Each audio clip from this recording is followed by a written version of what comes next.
آخرین بار که دعوا کردید کی بود؟ آقا ماها باید کوتاه بیایم، این دیگه بایده.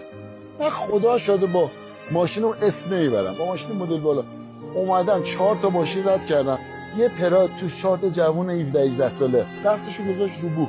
اون باید یه ماشین در نقب میگرفت، من 4 تا ماشین در نقب میگرفتم و به راحتی میتونستم پیاده شم باشون فرفر بازی کنم. در نقب گرفتم اومدم بغل، خیلی خونسرد. اونا اومدن رد شدن، آقا بیادبی هم کردن، 4 تا دریوری هم اومدن، گفتم اشکال نداره، گذشت بهترین چیزه. ما برای چی دعوا کنیم؟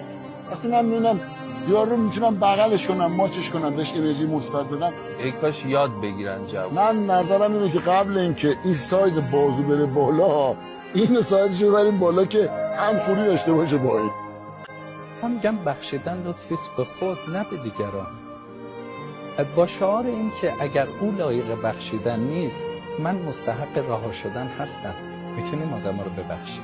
نکته اینه که ما فکر میکنیم بخشیدن لطف کردن به دیگرانه، خیر، بخشیدن لطف کردن به خودمون. وقتی کسی رو نمیبخشی تو دایره ذهنت زندانی میکنی.